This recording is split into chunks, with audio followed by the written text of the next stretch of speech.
everybody, and welcome back to the show. Hope you guys are having a good time out there. I see my hair's a little bit disheveled today, but it's just the way it goes. It's very disheveled today. Welcome back to the Kryptonite Show. Hope you guys are enjoying yourself out there. And of course, your host, Kryptonite, Superman here. I see I've got Kryptonite in my title as well. We're having a lot of fun here on this channel for sure. Now, let's get straight into it. If you haven't subscribed, like, share. We're obviously getting into some deep politics today. President Trump tariffs start Tuesday on China and, of course, Canada and Mexico. And, of course, we're going to get into a lot of the different topics related to that, drugs, free trade, manufacturing, and stuff like that, which is going to be pretty important there. Yeah, got really disheveled hair today. It's like a bit like Batman. All right, so let's get into it without further ado. And we're going to kick it off with some of the things that Trump's talked about. Trump, of course, is entering in the golden age for the United States, which is huge. And a big part of that, of course, is creating wealth. And he's using tariffs, of course, his favorite tool to change the world order in terms of trade, change it in terms of politics, and change it in terms of the U.S. economy, and particularly around manufacturing. Now, you can typically do that if you have if you're holding all the cards, and you hear Trump talking about holding the cards. That's how he sees it. How many cards you got in a good poker hand? And of course, here's the U.S. economy. U.S. economy, of course, 20% of GDP.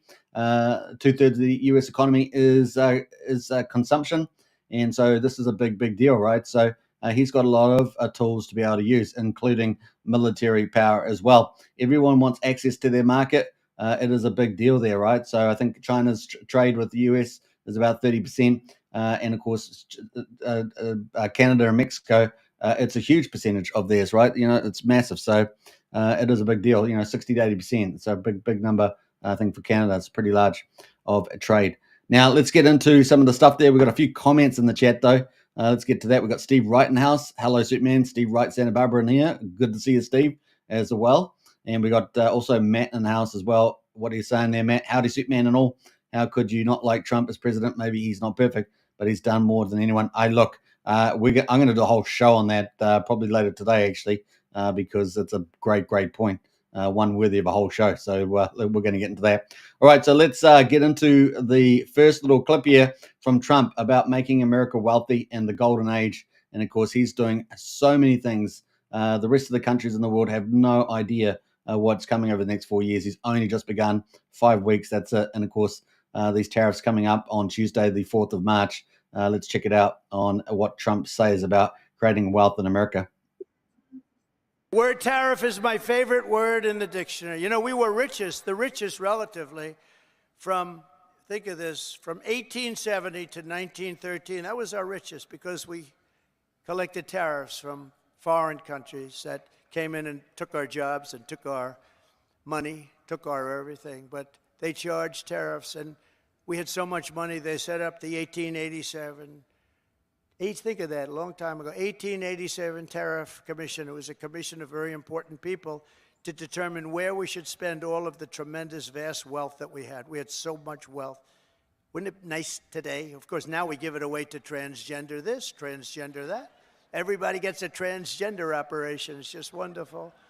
No, we give it away like to crazy things. But in those days, it was different. It was a different world. It was a different country. But we were very rich.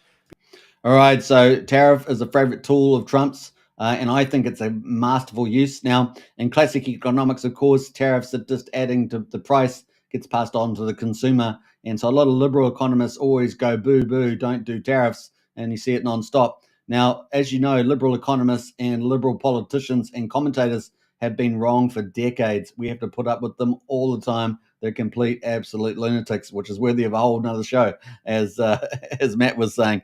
But in Europe, we still have them. And they are just dreadful. They are dreadful. Not only have they moved from being liberal, but they've moved to becoming a globalist, progressive nut jobs, bloodthirsty authoritarians. I mean, they are crazy out there these days. Man, we are lucky to have Trump, President Trump. Trump wants prosperity, safety, and world peace. These guys are just on nonstop into playing games, corruption, and the rest of it. So I'm with Trump. I think that getting prosperous and safe and all that is a very good thing. Now, obviously, you have to rejig the liberal globalist world order with all those progressive leaders running out there. You've got to shake things up. So you're going to have short-term volatility and Trump is using a number of tools to do that. So many things are happening all at once that the world is trying to keep up with them. And we've seen some recent moves of them trying to get together, unify, funny enough, to try and do that. Now, let's kick it off into what actual tariffs are coming up this Tuesday US time. So let's quickly check that out. Now, Mexico, Canada, and China await Trump's promised tariffs this upcoming Tuesday for their failure to end the flow of deadly fentanyl into America, which has claimed hundreds of thousands of American lives. Defense Secretary Pete Hegseth has even gone as far as raising the prospect of U.S. troops on the ground in Mexico to take on the deadly drug cartels. But first, President Trump will impose a 25% tariff on both Mexico and Canada and another 10% tariff on China, taking its planned tariff to China. All right, so you can see there the all imports for Mexico, 25%, even though they've had some pretty good negotiations. Mexico's put something like 10,000 troops on the border, maybe even up to 20 is in play. And of course, you got Pete Hegseth there, the Secretary of Defense, really putting pressure on Mexico, saying, we want you to do more. If you want help to get the cartels out, we're going to do that. They've been designated a terrorist organization, so getting rid of them. Now, I tell you, if you don't get rid of the cartels now, you'll never do it. In fact, they won't. Not only will you never do it, but they'll get more powerful to the point where they will act like a second government inside the United States. That's how bad the cartels, how much power they had been achieving under President Biden, who was basically a crook president running his own little cartel. And of course, this is really huge. So Trump's going to have to clean up the cartels, clean up the crime. The human trafficking is unbelievable. And a lot of people don't want to hear about it because it's so horrible, but it is going on there. And of course, Trump is looking to clean up all that sort of stuff, including drugs. Drugs is another one there. So this is a multi-pronged tool to use tariffs to try and get changed behavior, particularly from corrupt and liberal societies, which are causing havoc around the world. So this is going to be pretty interesting to see that. Canada also, obviously, with the progressive leader Trudeau over there in the UK, trying to almost in tears about Ukraine, all the rest of it. It's just this sort of carry on is no good. And of course, there's at least 1% of the problems come through the northern border in Canada. And so that when Mexico gets shut down, the cartels just move up to Canada, and that 1% becomes 10, 20, 50% because they can't finding it much more difficult to get it through the Mexico southern border. Obviously, they try to do ocean, they try to do air, and other ways of trafficking, but it makes it very, very difficult, especially now that border has got down to over probably about 99% most days. Has been reduced because it's going pretty well there on the southern border. So Canada's a big issue. So pushing them to do a lot of stuff there. Obviously in Toronto and places in Vancouver particularly, you've got a lot of Chinese stuff coming through. Obviously Chinese is a lot of big producers in China, and they're coming through that system as well. So it's a lot of stuff to clean up. And of course, in China is the one that's making a lot of the stuff. 10% additional, in total 20%. So he's already done 10%, another 10%. This is already on, as I understand, the previous 25% he did back when he was President 45, back in 2016 to 2020. So putting that up. Now, that's to deal with a lot of the crime. And but on the other hand, it's also going to be dealing with allowing manufacturers to come into the US. So if the United States is going to have a big golden era, they need high tariff walls, even though the consumer to some degree gets charged those. It actually it gives an incentive for people to produce domestically, and so that's going to bring a certain amount of manufacturing back in the United States. In addition to that is the energy policy, which is designed to flood energy into the US and exports as well. That's why he brought in Japan and India, because they're the net buyers in the world. That was a master play. And how quick did they come in? Within like 2 weeks of his launch. So this guy is playing the big chess game, and he is going to outsmart everybody. He's got the all holding the majority of the cards, but he's also moving 50 times faster than these liberal countries leaders that are out there on multiple fronts. So they're going to try and push back on a lot of different things in trade and political positions. But look, if they want access to the American market, they're going to have to heed, right? He's also actually, they always talk about free trade, but they've got all these barriers in the European Union and other countries in Canada. They don't import cars and things like that. Well, Trump is actually going to make the world not only better for America, but actually better for free trade, because he's going to be looking to lower tariffs with reciprocal tariffs.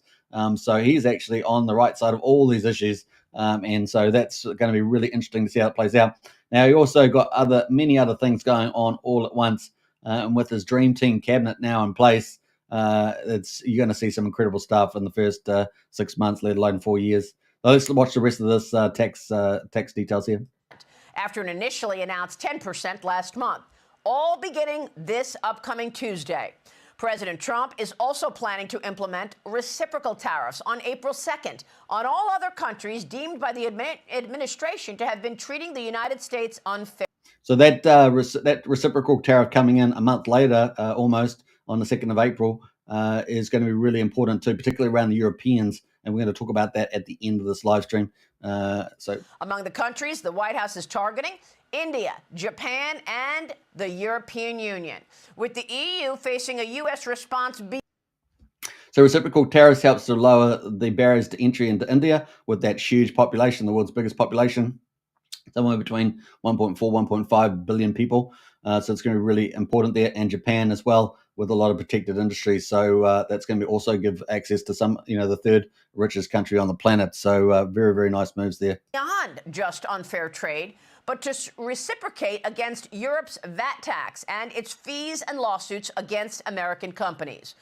Yeah, so Europe was only going to ratchet these up. The EU is like the template for the globalists. So to bash that down is really important. We've seen the Trump administration do that, not only on tariffs, but also on free speech and other really important issues that have typically made the West amazing, right? So Europe, of course, moving towards authoritarianism, globalism, and with the old Marxist ideologies kicking in there as well. And of course, they got their ultimate enemy, right? Putin, who they like to have forever, their forever enemy, I would say. All right, so let's kick on from this. Joining me now in this Sunday Morning Futures exclusive is the nation's Commerce Secretary, Howard Lutnick. Secretary, great to have you this morning. Thanks so much for being here. Great to be here, Maria.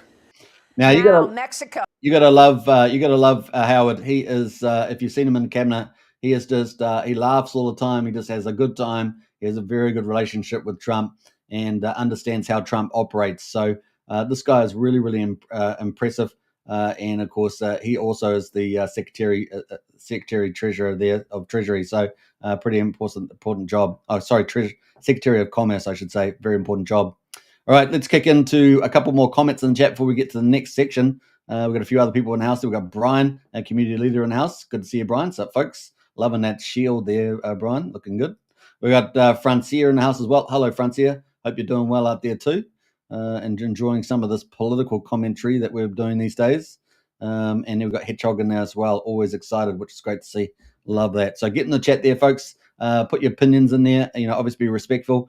People don't have to agree with each other, but get in there as well. All right, so let's kick into the next section. And of course, there are 3 countries being tariffed here: China, Canada, and Mexico. Now, we're going to see if there's any changes to Mexico and Canada, but definitely the China one's going through there. And of course, China has already talked about responding to that. So let's kick this one on as well. And now we've got the tariffs beginning on Tuesday against Mexico, Canada, and China. China has already said it's going to retaliate. Are you expecting American goods prices to go higher in the short term, given the fact that this looks like a fight here as well?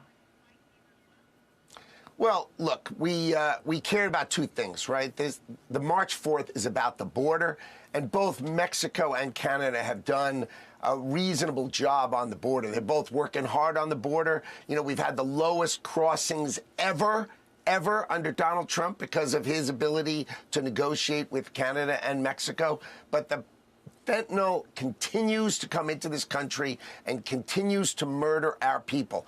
and the ingredients are made in China. They're sent to Mexico and Canada, and then they come and attack our country, and that's got to end. So the president's been crystal clear on those 2 points. They have done a lot, so he's sort of thinking about right now how exactly he wants to play it with Mexico and Canada, and that is a fluid situation. There are going to be tariffs on Tuesday on Mexico and Canada. Exactly what they are, we're going to leave that for the president and his team to negotiate, and obviously I'm talking to him all the time to discuss what that's going to be on. So some really important stuff there. He's saying that this is Howard Lutnick, the Commerce Secretary, saying, they have made some progress there, some good progress, reasonable progress. There's a lot more to be done, though, on border control, obviously, particularly around drugs, which is still a big problem getting through. So they want them to do a lot more law enforcement and source, to stop drugs coming into the USA. Now, they say with fentanyl and stuff like that, they're killing over 100,000 Americans. So imagine that, going to war, that's 100,000 Americans getting killed, basically. So that's basically it. But some people are saying that the numbers are more like 200,000 to 300,000 Americans, which is just an insane number. And you can see them on videos, see people drugged up with needles and all sorts of stuff on the streets. And of course, the homelessness as well is a problem in the United States. It's an area that I want to talk about on this channel, because I'm hoping that Trump looks to do several policies around that, in addition to all the prosperity and safety stuff that he's doing as well. He has talked about the homeless before. So it's definitely a big issue there. Got to stop making these ingredients. Remember, in 2019, the Chinese told President Trump at that time that they would put the death penalty on anybody who made fentanyl.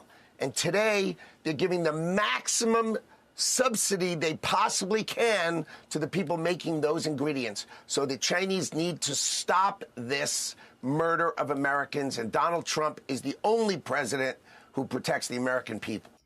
So Trump putting a lot of pressure on China now, obviously, with these tariffs.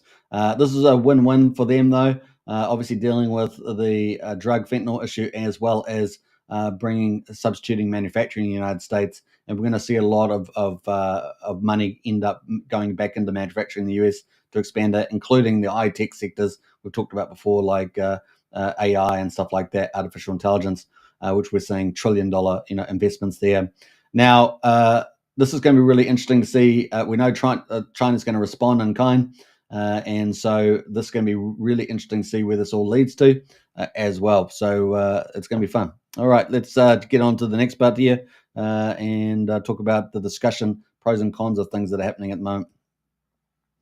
Well, it sounds like President Trump knows exactly his customer in China and is dealing with that. But in terms of Mexico and Canada, what I think I hear is there is some room here. Maybe 25% tariff doesn't go into effect on Tuesday. Maybe he's able to negotiate it down, given that they have shown some willingness to help on the border.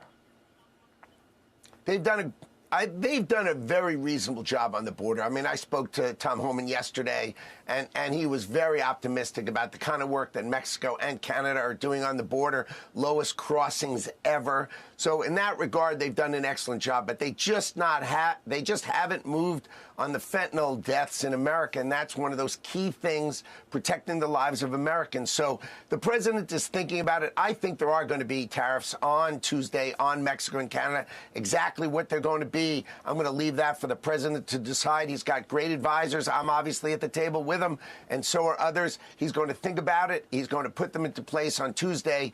The Canadians and the Mexicans have been talking to him. I think China's set. They either end these subsidies, and they end making these ingredients from fentanyl, or he's going to put tariffs on there. And if they think they're going to retaliate, remember, they have so much more that they sell to us than we sell to them. It's not even close. This is a really important issue here. Yeah, there's running in some trade imbalances with some of these countries, but also the fact that they need to, US is the big consumer, and they manufacture and they need to sell to the US. So it is a big deal. And US has got the big incomes too, right? So big consumer, big incomes, it's the one that they want to sell to. So, Trump's really holding the dominant cards there.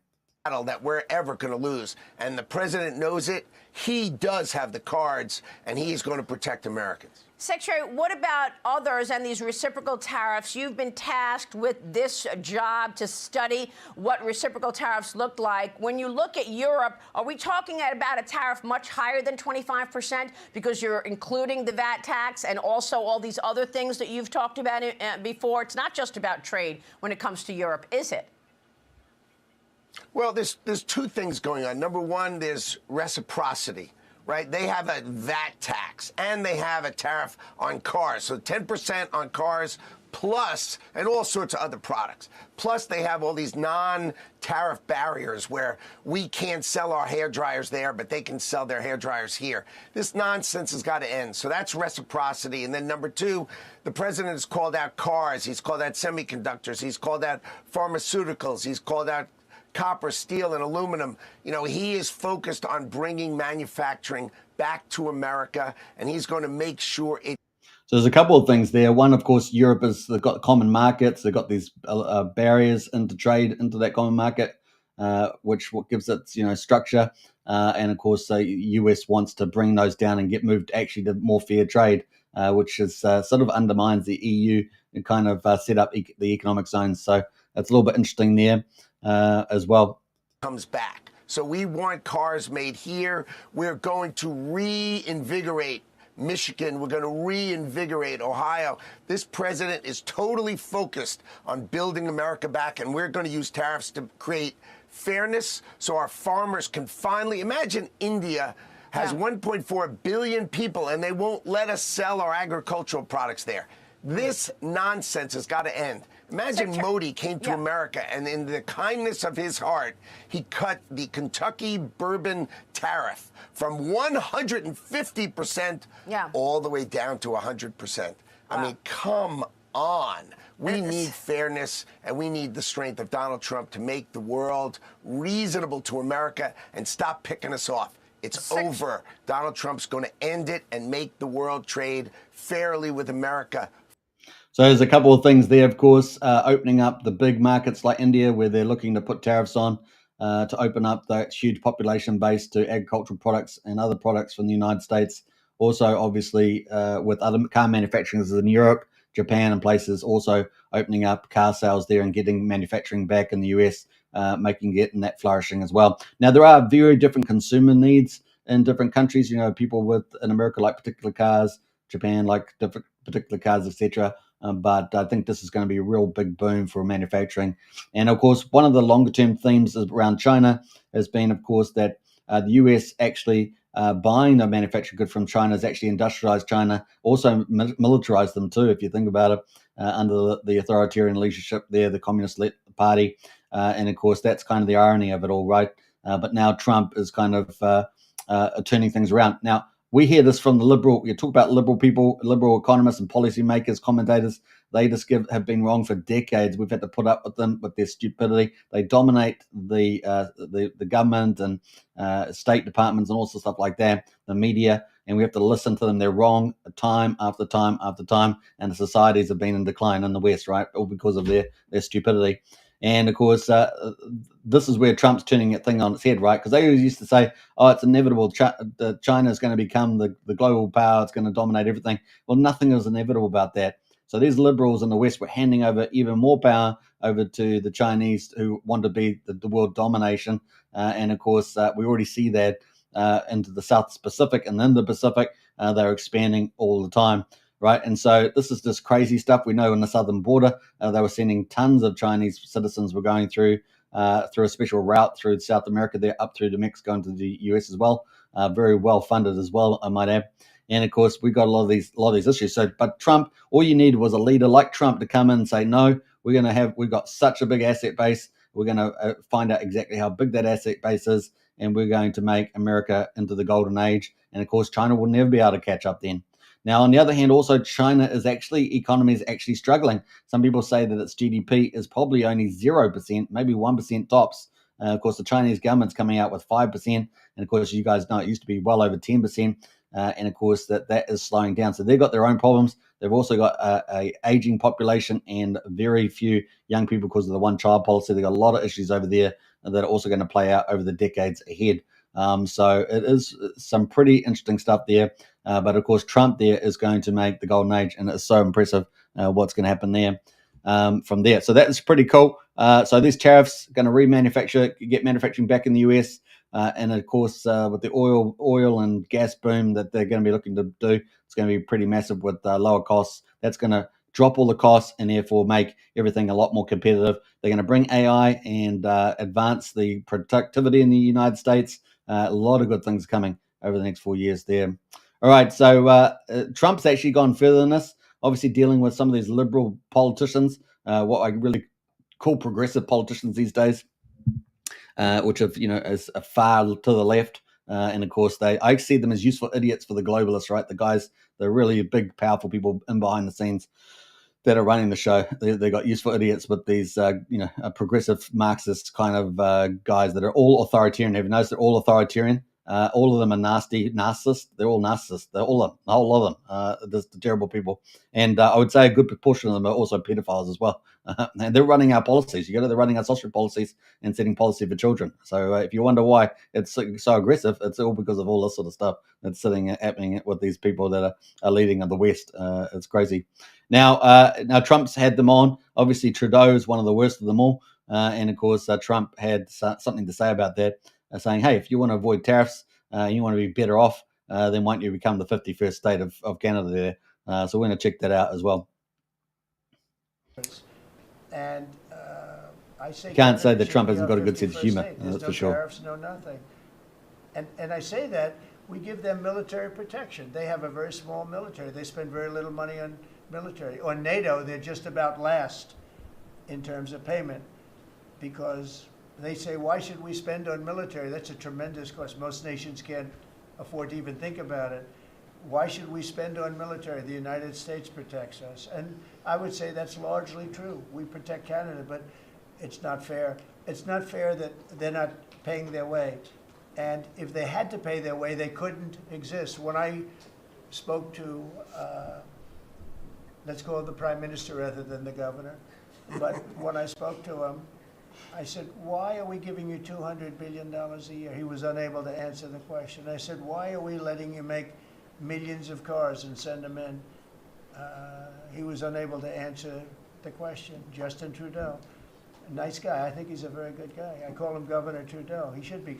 So he says this is how Trump works with the art of the deal. He says that Trudeau is a really good guy, but he knows Trudeau is a really bad guy. So this is how Trump works. So when we hear him say stuff like that, and you obviously know he's bad, then he's just doing the politics. He doesn't think he's a good guy. He knows he's a bad guy, but he's just doing the politics. And of course, he also put out his own jet. He'll do one side being a nice guy, and then he'll play bad cop on the other side. So you'll see him swing across these two, because that's part of the other deal where he creates this ambiguity there, and it's also part of the other deal. It's very good, actually, a tactic. People don't know, where's this guy? Where's he going? Where's he going? And before you know it, bam, you've been hit already by the thing. So it's pretty impressive there. The fact is that if we don't give them cars, we don't have to give them cars. The tariffs will make it impossible for them to sell cars into the United States. The tariffs will make it impossible for them to sell lumber or anything else into the United States. And all I'm asking to do is break even or lose a little bit, but not lose $200 billion. All right. So, when you're running deficits with countries, you basically have to fund that deficit, right? So if you have a trade deficit, you have to find money to fund that. Otherwise, it just accumulates, right? So that is really a big deal there. Now, that is some of the cool stuff happening there. Now, we do know that some of the states in Canada are actually pretty keen to join the United States. So that's going to be interesting to see where that actually goes to. We also saw that a question was asked when UK Prime Minister Starmer was with Trump at a press conference about Canada, and saying, "Oh, it's under the King's domain as part of the Commonwealth. What do you feel about that?" And of course, Prime Minister Starmer called about, said, "Well, we know what you're trying to do. You're trying to create a divide between us and the United States." And of course, Starmer knows he needs the US. Some of the other European leaders are deluded. They think they can get away with the US, which is just irrationality. At least Starmer, for all the bad things he is, and he's a terrible Marxist authoritarian, he knows that he needs Trump as well. So it's pretty important. The other thing, of course, they try to play, right? Trump knows they're playing him. When they try to play him, Trump knows he's not ignorant, and he's learned a lot over in his first term for sure. The other thing, of course, is that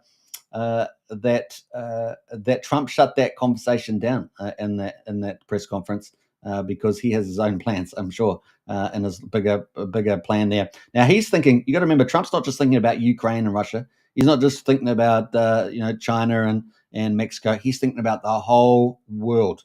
He's America first, but he's also thinking about the whole world. He wants world peace. He wants prosperity. He wants to make a better world. But he also is playing a number of things to get America in the best position, because the stronger America is, the better off the rest of the world is, as long as the America goes back to its first principles, and that is democracy, freedom, and all those good things. Because the globalists, liberals, and progressives in the West have been taking that away. UK, Germany, Canada, all big examples of that. They're taking our rights away one after another. And of course, that is just a horrific thing. The West is in massive decline because of those people. And Trump is our only hope to turn it all around. So looking forward to that. And of course, a lot of these guys are bloodthirsty with this death in the Ukraine war. And so we've got to get that turnaround.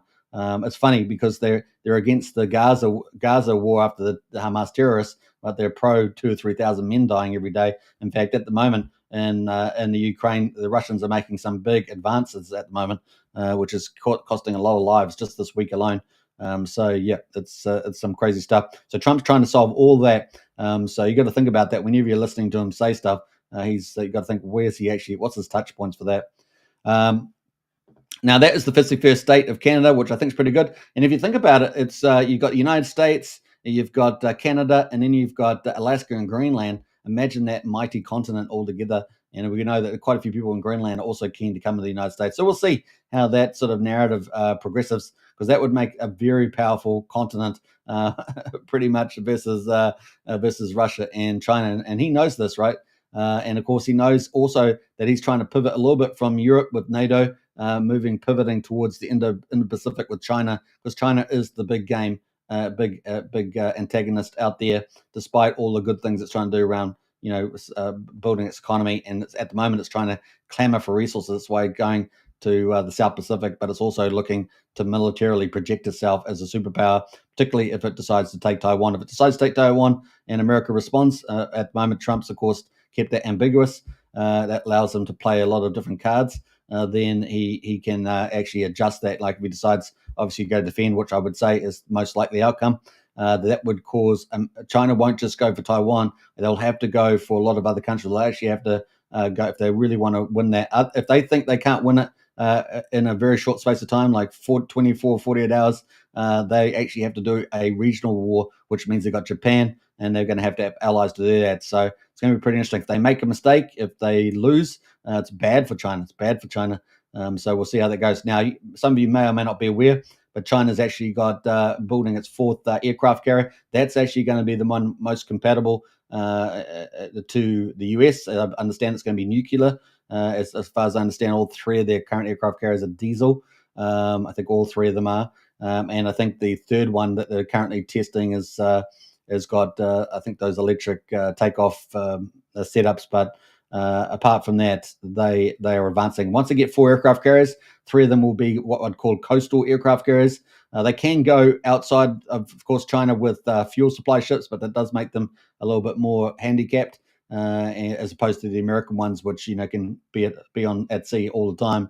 And of course, we've got one of those, I think, in Japan at the moment, which can be done.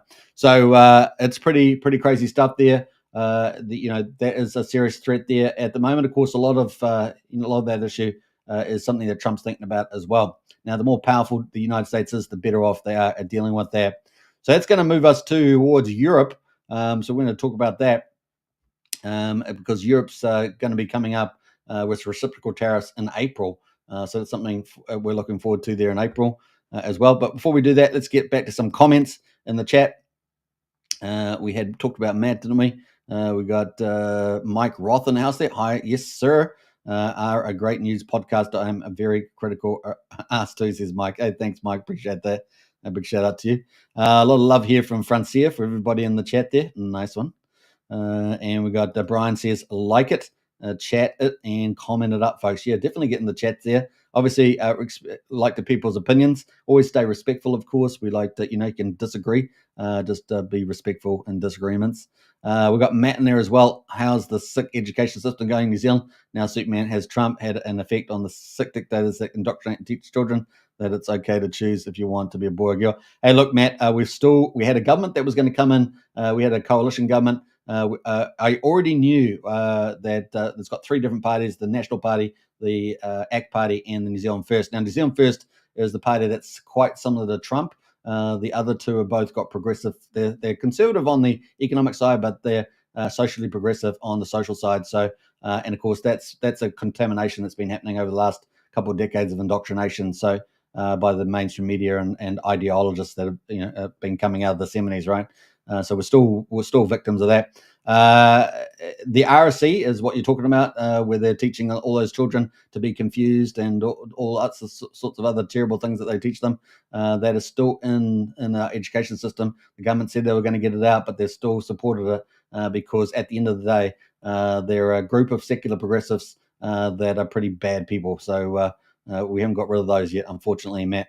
Dictators, they are a form of dictator too. And that is in New Zealand, but it's in a lot of the West. And of course, a lot of we find out quite a bit of funding was coming in through from the US aid in the United States into New Zealand as well. Just one of the many recipients, particularly universities and NGOs and things like that were spewing out this ridiculous nonsense. Brian says there are only two genders and they God-given and can't be changed. Hey, look, it's biological. It's God-given. It's just what it is. But these people, progressives, live in the land of make-believe, as I always say. But they try to enforce it on the rest of us, right? That's the problem. I always say, here's a test for you. Just think about the last couple of decades, and since the turn of the millennium in 2000, and think about what your views were then, if you're old enough to remember, and what your views are now, and think, actually, how many things that I believe now mainstream media have told me about in the last couple of years, which are really sick things, but you believe them. That's a good test, good wake-up test there. Brian says, the real war is the cultural war going on in the world. Build culture through connections. Discord is a great place to build with the like-minded people. Just saying, absolutely, Brian, you're 100% right there. So if you haven't joined our Discord, folks, the link's in the video description. Join up today, only $5 a month for that. If you want to join our crypto strategy club, that's $35 a month, which is really excellent value. And of course, I've got a new product in there now, one-on-ones with myself, talking about crypto and personal finance there. So that is just launched yesterday, actually. And I've just posted it in the chat today, in the video description, so you can see that there. All right, so Matt also says, by the way, Superman, what's your opinion on Helen Clark and John Key, just in case my friend is watching? Hey, look, Helen Clark is one of the principal people that started the decline of New Zealand. She's a globalist, but she was third most powerful in the UN after she left her prime ministership here in New Zealand as the leader of the Labour Party here, which is obviously a left-wing socialist, Marxist, communist party, and she wreaked havoc. She closed down one of our major, if not more than one of the major mental health wards, and normalized mental health issues. That's what part of the problem with the left, right? Normalizing mental health issues. And of course, John Key there also aligned with them around the treaty issues and creating apartheid in New Zealand. So these people are really wicked people. Instead of treating everybody the same, they've created apartheid and put this Marxist progressive ideology imposed on Kiwis for the last couple of decades. So it's been pretty scary stuff, and she's still piping up these days, right? So a bit sad. All right, so kind of cool. Let's get into this. We've got Matt says, hey, Brian, big shout out there. We've got Lance Mitchell in the house there. Hey, what's up, Hex? Hey, good to see you, Lance. Great to see you in the chat there too. Hope you're doing well. Now let's kick it off into our final section of the show with the Europeans, right? So obviously in a month's time, there's obviously coming up with tariffs for Japan, India, and of course probably South Korea. But we also got obviously Europe, and Europe is a big problem, right? Europe is the biggest out of them all, I would say. Because Europe has got, we've got these globalists and Marxists operating over there, and they are deteriorating Europe. Obviously, you've seen massive crime and violence, cultural takeover and invasion and replacement I mean, everything you can think bad happening over there is happening, and it's run by a complete bunch of elite lunatics, and they don't disappoint. They do not disappoint. So let's check out this little video here about Europe as well. All set? Okay, let's go.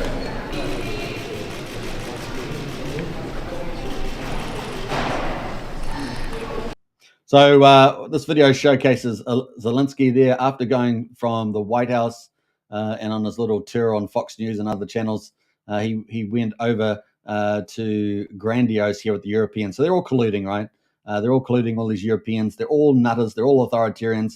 They're all just, they want everybody to be slaves and them to be the elites. And this is how they work. They're all narcissists. It's very hard to take any of these people seriously. They're all colluding together, and they're all warmongers. They love bloodshed. They also they really want the end of the war. They could have tried to get the end of the war for years. They've just been going on and on and on. And without America propping up Ukraine, despite the support from the European Union, it really wouldn't have happened, right? So you're talking about maybe 100 to 150 billion from the Europeans, another 350 billion from the US, and of course providing advanced weapons, intel, logistics, and things like that.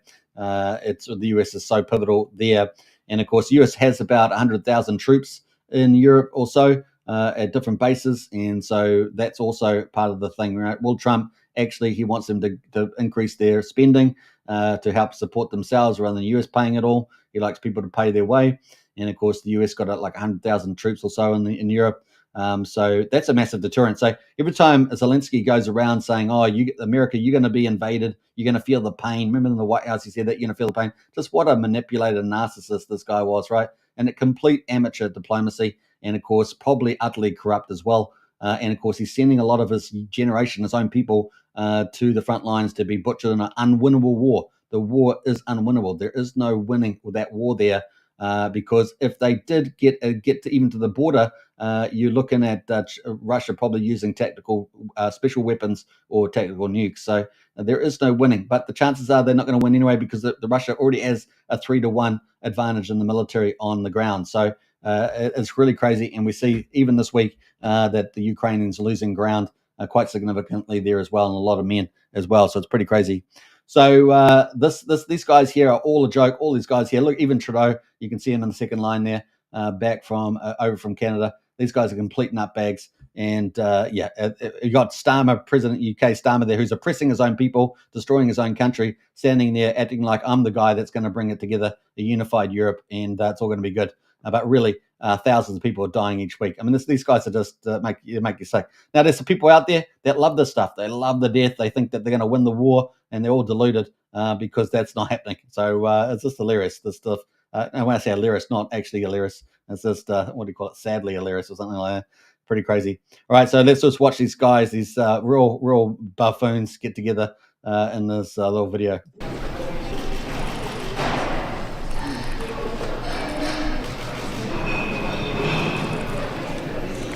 Right, thank you. Very good, thank you. So you got Trudeau at the bottom, back right there. Of course, he's dissolved the parliament, and he's basically running a dictatorship at the moment in Canada.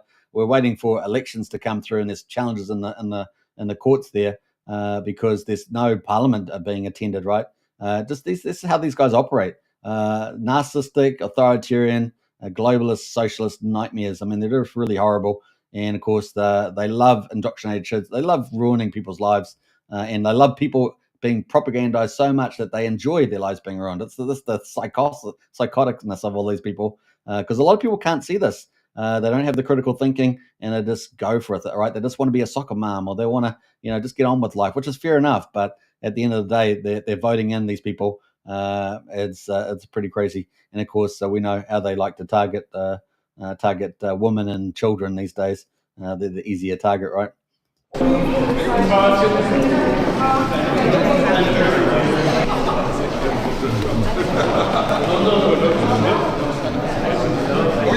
All set? Okay, let's go. So you also got Zelensky there wearing his usual casual outfit. Everyone else is in suits, and this guy turns up like an absolute amateur. His politics is like an amateur. He goes into these meetings and he manipulates. Now, the thing with the Europeans, he doesn't have to do much because they're all wanting to do it too. They're going on about we're protecting Europe and all this sort of stuff. There's no way that Putin's going to be invading. Like I've already shown you before, he doesn't have the army for it. And of course, there's 100,000 US troops sitting in the countries as well. It's just crazy. All that sort of stuff's nonsense. And of course, the Europeans, even though their armies are smaller, they have very advanced conventional weapons. So it's all just deluding. And that's why Trump was so annoyed when he was sitting in the Oval Office and Putin and Zelensky's telling him, you're going to feel it. They're going to feel the influence. They're coming. And it's like, yeah, right. Come on. I mean, talking about the United States here and a big fat ocean between. I mean, this is how silly it is. Plus, they got 100,000 troops and all advanced weapons from the United States in NATO anyway. I mean, essentially, America is the bulk of NATO, and despite the stuff. Now, also the other thing is a lot of these countries are quite poor. Their economies are struggling. They're cutting back some other costs to try and do the military costs. So they're in a bad state because they're all ruining their countries, right? Cutting back with the net zero, so they're cutting back on cheap fuel for expensive fuel. The Germans had to shut down all the nuclear power plants and then had to buy gas off Russia. I mean, these guys are complete clowns. Now you got good old Canadian Trudeau over there talking about, oh, we're going to give you gas and stuff like export. Well, actually, most of the oil, for example, from Canada comes through. It's sour crude. It has to come through to the refineries in America because this clown couldn't even manage to make enough refineries in Canada. So it just goes on and on and on. These clowns, and of course LNG as well. So it really is crazy. These people, man, he was a school teacher. Nothing against school teachers, but he's just a crazy idiot there. And of course, he's not like an Einstein or anything. He's just just an average Joe that has a narcissistic authoritarian traits. Really crazy stuff. These people here. All right, so let's keep playing the rest of the stuff because it is tough to watch. Please stop.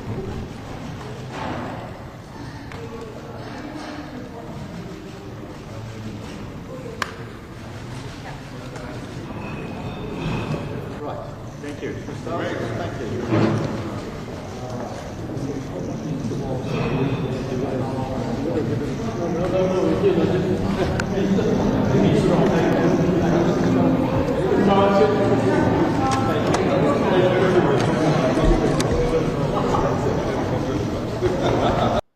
So these guys are getting together. They all think they're very clever. They're going to have a unified front for Europe. They're going to do. They all got back at Trump saying, "Oh, Trump was bad in the Oval Office. How disrespectful." Where actually it was Zelensky that was disrespectful. Not only in the 40-minute Oval Office press conference, but in the lead up to that as well. We're finding out from cabinet members how bad he was and how he was just harping on about how he wanted all this stuff, and that's what he deserved in the negotiations with Russia, where he has no move at the moment. He's got no move.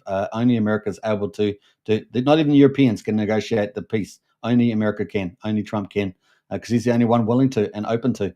These other guys are all just talking about getting militaristic, which we saw today with UK Starmer putting in all these conditions to try and give leverage in the discussion. And they have no leverage. Putin's not interested in the Europeans. He offered already a chance to end the war earlier, and they rejected it because they are so bitter. It's less about the fact that will Russia actually deliver on peace as opposed to the bitterness now that's and corruption, I would say as well. Not just bitterness, but corruption coming from Zelensky. We got a couple other comments in here. So we got Matt says, thanks, Superman. Likewise, opinions. Nice one. We got Brian says, nice suit, Zelensky. Not, says Brian. Not. Also, Matt says, looks very professional. Yeah. Well, someone asked him in the White House, remember, why doesn't he wear a suit? So Trump let him off. That, this little PC. Do you think he has the lifts in his shoes, boots? Just saying. Probably does his high heels from his. If you guys don't know, he was a performer and he used to do some terrible performance, very draggy, queeny type stuff. The old Zelensky there before the war. Probably got high heels on. Yeah. Now, some things you may know, like under Obama, they did a pretty much coordinated coup in the Ukraine back in it was about 2014, I think, somewhere in there when Russia came in, and that coup got rid of a prime minister that was neutral, and they put in their old crooks there. and that's where you start getting the quid pro quos from Biden and everything else. So there's a lot of corruption in the UK, and a lot of the media in the Europe used to write about, oh, they're corrupt, they're this, and that, and now the media's completely switched. Oh no, let's fight for the end to the end and all that sort of stuff. It's just complete nonsense from mainstream media as well. Let's see what else other comments we got there. Brian says Zelensky dresses like Antifa. Surprised he doesn't have a mask on. Yeah. Well, they never get arrested, do they, these days? Maybe in America, maybe. Lance says only military dictators wear uniforms, not suits. That's right. And that's what he is. That's the amount of corruption. Where all the billions of dollars go? There's something like $100 billion something missing. It's like a huge number. And of course, Ukraine's famous for corruption. And these guys like Zelensky are part of that whole thing. Now, there's a very difference. A lot of people are saying, well, then he's turned off democracy in the Ukraine, and it's just like Winston Churchill did in World War II. But the difference with Winston Churchill was that he formed a coalition, whereas he's not done it. He's got rid of all of the other political parties, put them in prison and abused them, sent them offshore, all sorts of stuff. That's not very Winston Churchill at all. And where's all the money go? I mean, it's just the list goes on. All right, biolabs in the UK, just non-stop issues there. And Nazis, you get it. It just keeps going on and on. All right, so let's get back to our final bit of the day here on the European expansion. So we're expecting this reciprocal tariffs coming in April the 2nd, after, of course, our tariffs come out on Tuesday for China, Canada, and Mexico. Now, they may be a bit different from what we posted earlier because Trump may decide to change those a little bit because of negotiations and progress being made. We shall see. So let's quickly, I'm just going to bring up this link here. So let me just close that down. Close that down as well. Oh, is that the right one? No, close that one. No, we've got that one. We're going to close that one. Yeah, that's the one. All right, so we've got this article here. European leaders are grappling with how to handle icier relations with the US. No kidding. Regain control of the White House this year. The Europeans have serious problem in readiness. I'm going to zoom in on that so make it a bit bigger. Europeans have a serious problem of readiness. They're trying to fix, but it takes time. Gamal Agrand, their former NATO official who is now with the European Council on Foreign Relations, said in a Washington Post report on Sunday, if Trump decides I'm going to pull out US troops from Germany just because I'm upset with the trade imbalance, that's much more complicated to manage than to say we have a plan to do this in X years. Now, he hasn't said he's going to do that yet. He wants them to pay up. I don't quite see him getting out of NATO at quite this yet. I know I've seen pros and cons of people saying that. Not quite there yet on that one. The comments come as European leaders have become increasingly anxious about the future of the security of the continent in the second era of Trump. And of course, this is where Prime Minister of the UK, Starmer, has been trying to shore up the alliance, right? Trying to get a state visit with the king that he's done. Really charm him when he came to the White House, sign up new agreements, things like that to really shore up there, because he knows that if the Europeans try to go alone, they don't have the money and they don't coordinate very well. They're good at oppressing their own people. Very difficult to actually get their own army up and running in Europe, because really NATO doesn't really have an army. It's really the United States plus any of the countries that go call upon to meet their requirements. So it is to get a European army, that's going to be a bit much tougher. Actually, if I was in Europe, I'd be even more horrified in some ways. What are they going to use the army for? Because they're so good at putting people in prison for memes and their political oppositions that what are they going to use that army for, right? So that's the other side of it. With the Washington Post reporters, the leads are wary that the American president is too friendly with Moscow. Now, this is the typical liberal stuff, right? So this is the liberal side. So how can you ever go to have peace if you're not going to be friendly with the people that you're going to go into? You got to have respect, and you got to go in there and make a deal. You can't just say, "Oh, you're a dictator now. Let's sit down and have a discussion." Dictator's not going to sit there and go, "Thanks very much. I'm not going to accept that. You treat me with some respect. I'm a dictator after all." Right? That's how it works, not the other way around. And so these liberals completely push the story out. It's just absolute madness. Trump, of course, is trying to get people to the process to set up before they even have the meetings, right? So they're going to set up a political process where they have their ambassadors setting ambassadors up as well, and getting all that process set up before they even have negotiations, right? And that's what we saw in Saudi Arabia there. And that they widely expect them to pull back roughly 20,000 troops that were deployed by the continent by former President Joe Biden in the aftermath of Russia's full-scale invasion of Ukraine. I would not be surprised if at some point those troops go back to their home base in America. The diplomat told the outlet, while noting that these troops were sent to Europe at the height of the emergency, that the exit would be, so to speak, a return to normality. So there's still going to be a massive amount of troops, probably 80,000 troops in Europe that are there for the US, but pulling back these extra troops. So they're extra troops that they could pull back, and he could do that as a tactical snub there to the Europeans. That the Europeans try to be too cheeky, like they were in that video, right? They think they're really clever in there. So the current number of US troops in Europe has fluctuated between 75,000 and 105,000 since 2022, according to data from the Center of Strategic International Studies, with the higher end of that number being a result of the surge of forces into the region ordered by Biden. It's at 20,000. But fears persist that those numbers could fall even more rapidly than expected under Trump, despite assurances that Trump administration officials that there are no imminent plans for a large reduction of forces on the continent. Now, that will depend on how the Europeans behave. And of course, Trump will not be happy if they try to manipulate him, as they've already started to try to do. Right? He doesn't fall for these things, but he does have end goals. He does want peace. And the other thing is, what negotiations does he have with Putin? Because he wants to solve the Ukrainian war, but he also wants to have a more prosperous, safer world. And therefore, you've got to bring Putin back into the global, commerce and politics, right?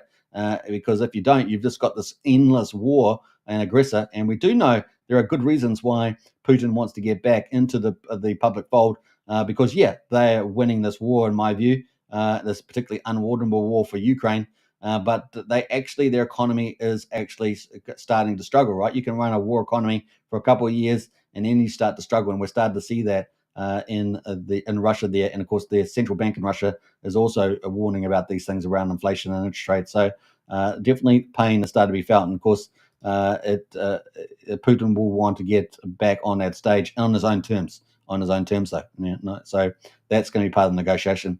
But fears persist that those numbers could fall even rapidly. We'll see how that goes. Those fears have been buoyed in recent events, including Vice President J.D. Vance remarks at the Security Conference in Munich, in which the American leaders scolded European leaders for their alleged break from shared values such as freedom of speech, and Trump's widening rift with the Ukrainian Zelensky.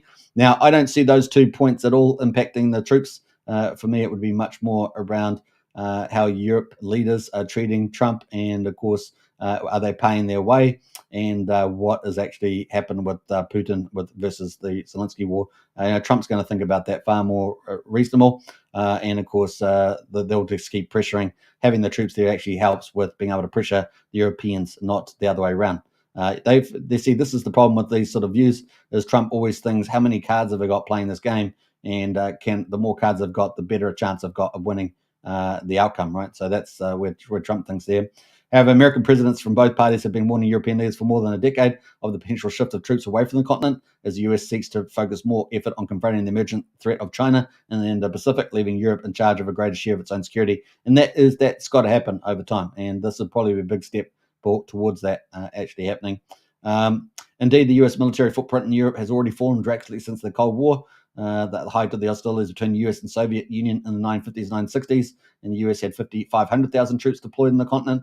There were still roughly 350,000 troops in Europe at the start of the 1990s. And you got to remember, this is when NATO was expanding over through to Russia through the former USSR countries from 1992. And this is a big part of one of the reasons why Putin invaded Ukraine, in addition to the coup in 2014, which took out the neutral guy, put in a pro-NATO European EU guy, and of course all the corruption that we've had since then. So there are reasonable reasons why Putin has done that. Now, that being said, of course, none of us think the killing's good or moral or anything like that, but there are reasons why these guys do things as well. So 350,000 troops at the end of the Cold War, a number that fell further to more than 100,000 in the turn of the century. Despite the consistent warnings, European leaders now fear the timeline to move troops from the continent could accelerate further under Trump, leaving holes in European security countries that they are unable to fill. Now, the thing about Europeans, they're really, their economies are running badly because they're bad people running bad economies, right? So they're bad at management and they're bad people. So that's what's happening there. And of course, they're very good at oppressing their own people. Very good at declining the West. That's the problem with them. I just worry that given, frankly, President Trump's mercurial nature, how much confidence really can Europe have in the degree of American protection and defence? Nigel Gould Davies, a former British diplomat and senior fellow at the Institute of Strategic Studies, told the Washington Post. Now, obviously, this is a bit left-leaning stuff there, but that is some of the stuff that's going on in the United States there. All right, so that's a bit of our coverage there today. We're pretty much on an hour. That's the tariffs coming. So just as a summary, we got the tariffs coming on Tuesday for China, Canada, and Mexico. We'll see what actually Canada and Mexico's ones end up finally being. We know that China's going to respond in kind with their own tariffs, and then, of course, on the 2nd of April, we've got probably the rest of them, Japan, India, and South Korea possibly, also with the rest of the countries like the European Union coming in with reciprocal tariffs on the 2nd there. So we might have custom tariffs for Japan and the others, but the reciprocal tariffs there in the EU. Now, this is despite having very good relations with South Korea, Japan, India. We've seen all those countries, have a pretty good relationship, particularly India, which has come to the White House. And of course, they're also going to be a net buyer of energy. Huge win there for India, huge win for the United States. And of course, that's going to be big for Japan as well, a net buyer as well. So it's a win-win there. So the tariffs might be a little bit more friendly there, given that energy win-win there.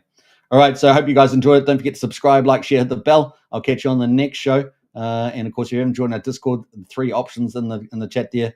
Join up today, and it's going to be a lot of fun in the Discord for sure. All right, let's see some final comments. I think we've got a couple more in there.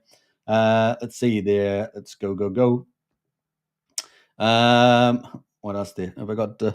Brian said something's not showing. Maybe it was a bit delayed, Brian. With all that money, he couldn't even buy a suit. Yeah. He's probably a billionaire. They say he's a billionaire. How did he become a billionaire? Well, you know how it works.